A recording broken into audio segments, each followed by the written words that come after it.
Hello दोस्तों, मैं विनय कुमार आपका बहुत बहुत स्वागत करता हूं यूपीएससी परीक्षा ऑनलाइन क्लासेस में।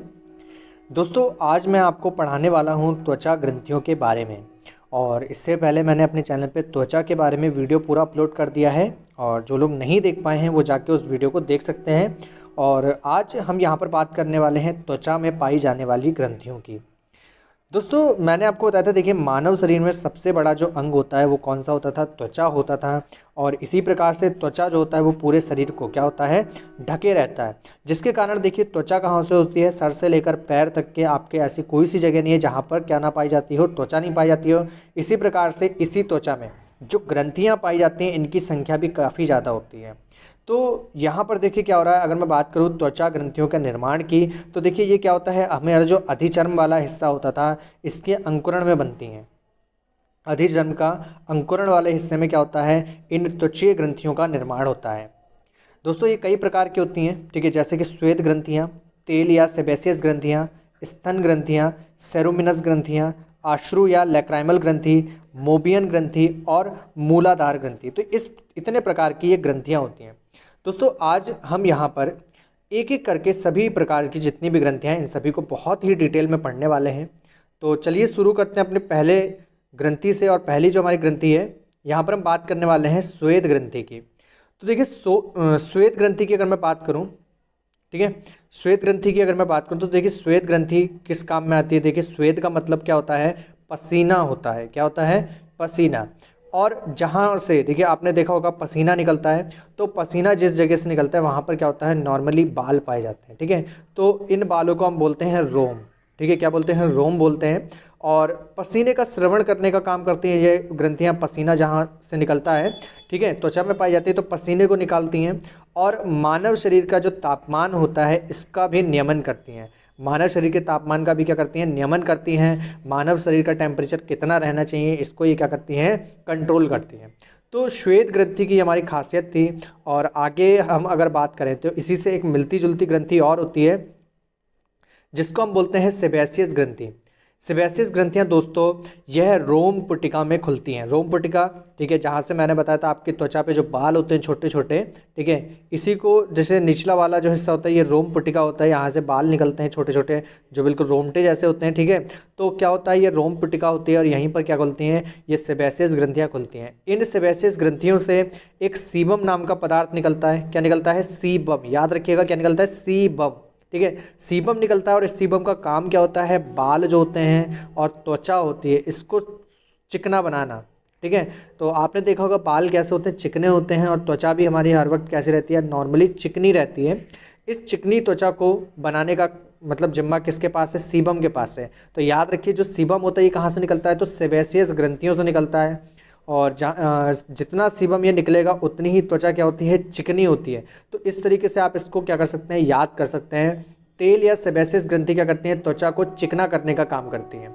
इसके बाद देखिए क्या होता है, स्तन ग्रंथियाँ। स्तन ग्रंथियाँ दोस्तों ये नॉर्मली देखिए आपको पुरुष और महिलाओं दोनों में मिलेगी। ठीक है, स्तन ग्रंथियाँ क्या होती है, पुरुष और महिला दोनों में मिलेंगी। तो इसको आप याद कर लीजिए, केवल महिला नहीं लगाना है आपको, पुरुष और महिला दोनों में पाई जाती हैं ये।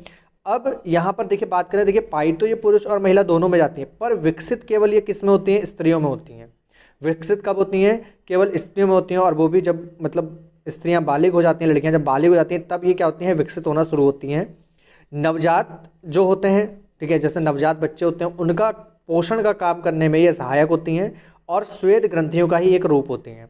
जैसे कि मैंने आपको श्वेत ग्रंथि बताया, ठीक है, श्वेत ग्रंथियों का ये क्या होती हैं, एक रूप होती हैं। और नवजात के पोषण में काम करती हैं। ठीक है, यहाँ पर क्या निकलता है, दूध निकलता है इन ग्रंथियों से। ठीक है, महिलाओं में क्या होता है, जो बच्चे को पोषण के लिए दूध मिलता है वो भी इन्हीं ग्रंथियों से निकलता है। अब यहाँ पर दोस्तों आगे है हमारा, आगे है सेरोमिनस ग्रंथियाँ। सेरोमिनस ग्रंथियाँ दोस्तों बहुत ही इंपॉर्टेंट है ये भी। और यहाँ से देखिए क्या होता है, सेरोमिनस ग्रंथियाँ यह कान में पाई जाती हैं। कहाँ पाई जाती हैं, कान में पाई जाती हैं। और ये भी एक संवेदी ग्रंथि होती है। ठीक है, तो मैं बता रहा हूँ, देखिए सेरोमिनस से क्या होता है, ठीक है, जैसे मतलब एक वैक्स जैसा आप जानते होंगे कान से निकलता है, ब्राउन कलर का वैक्स जैसा पदार्थ निकलता है। ठीक है, ये जो पदार्थ होता है ये यहीं से निकलता है, सेरोमिनस ग्रंथि से निकलता है। और मोम जैसा पदार्थ होता है। ठीक है, मोम जैसा पदार्थ होता है। और सेरुमन इसको बोलते हैं, क्या बोलते हैं, सेरुमन।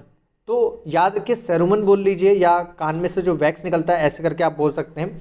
तो याद रखिएगा मोम जैसा पदार्थ सेरुमन यहीं से निकलता है, सेरुमिनस ग्रंथियों से। और इसका काम भी देखिए क्या है, जब मैंने आपको सीबम बताया था तो सीबम त्वचा को चिकना करने का काम कर रहा था।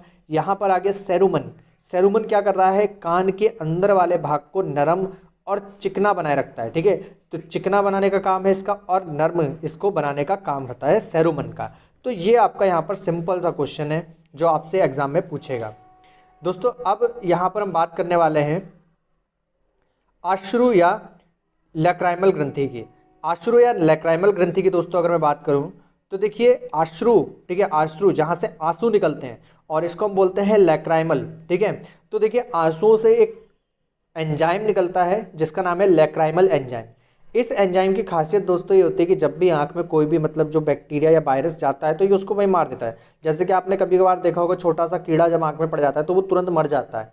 तो ये एक एंजाइम होता है जिसको एंटी बैक्टीरियल एंजाइम कहते हैं। क्या कहते हैं, एंटी बैक्टीरियल एंजाइम। तो इसको याद रखिए एंटी बैक्टीरियल एंजाइम कौन सा होता है जो आंख में पाया जाता है, तो लैक्राइमल। ये जो आंख होती है, ठीक है, जैसे ये आंख है, आंख का फिगर बना दे रहा हूँ मैं। ठीक है, अब आंख के ये जो पलके होते हैं यहाँ पर, ठीक है, इस तरीके से यहाँ पर होती है ये। ठीक है, तो इस तरीके से इस हिस्से में पाई जाती है आंख के। ठीक है, जो आंख के जस्ट पलक के ऊपर पाई जाती है, और यहाँ से क्या निकलता है, लैक्राइमल निकलता है। लैक्राइमल एक एंटी बैक्टीरियल एंजाइम है। ठीक है, और देखिए पलक के पास होती है। ठीक है, यह जल निकालती है जो कार्निया को स्वच्छ रखने का काम करता है। तो देखिए लैक्राइमल जो होता है, आंसू जो होते हैं वो कार्निया को स्वच्छ रखने का काम करते हैं। इसके बाद अगर बात करें तो देखिए यह ग्रंथि मानव शिशु में 4 माह पश्चात सक्रिय होती है। लैक्राइमल ग्रंथि मानव शिशु में 4 माह पश्चात क्या होती है, सक्रिय होना शुरू होती है। देखिए बच्चा जैसे जैसे छोटा होता है उसके आंसू क्या होते हैं, कम होते हैं। तो इस तरीके से आप याद कर लीजिए लैक्राइमल जो ग्रंथि होती है ये मानव शरीर में 4 माह बाद सक्रिय होती है। फिर इसके बाद बात करते हैं मिबोमियन ग्रंथि। मिबोमियन ग्रंथि ये भी नेत्र में पाई जाती है, नेत्र के बरोनियों में खुलती है। ठीक है, इसका जो काम है बहुत ही ज़्यादा महत्वपूर्ण होता है। देखिए इस ग्रंथि के द्वारा एक तेल सदृश पदार्थ निकलता है। ठीक है, तेल जैसा पदार्थ निकलता है जो कैसा होता है, पीले कलर का होता है। कैसा पदार्थ होता है, पीले कलर। तो देखा होगा कभी कभी आँख में साइड में किनारों पर क्या होता है, एक पीला पदार्थ आ जाता है, जैसे खासकर जब आप सो के उठते हैं। ठीक है, तो पीला पदार्थ आ जाता है। वो पीला पदार्थ किससे निकलता है, मिबोमियन ग्रंथियों से निकलता है। और इसका काम भी देखिए क्या होता है, कार्निया को नरम बनाना होता है, और जो आपकी पलकें होती हैं उनको चिपकने से रोकने का काम करता है, पलकों को चिपकने से रोकने का काम करता है। तो बहुत ही ज़्यादा महत्वपूर्ण है ये भी।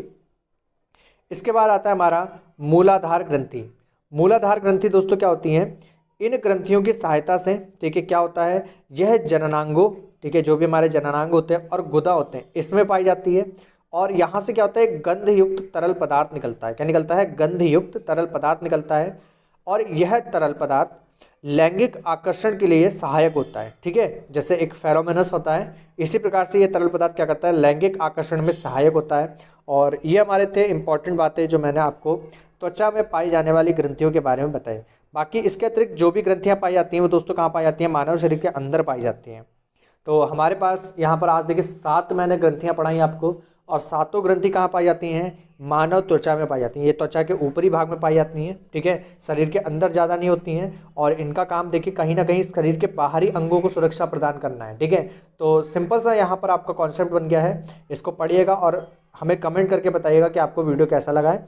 आज इसको यहीं पर रुकते हैं। ठीक है, और कल मिलते हैं आपको नए वीडियो के साथ। तब तक के लिए धन्यवाद।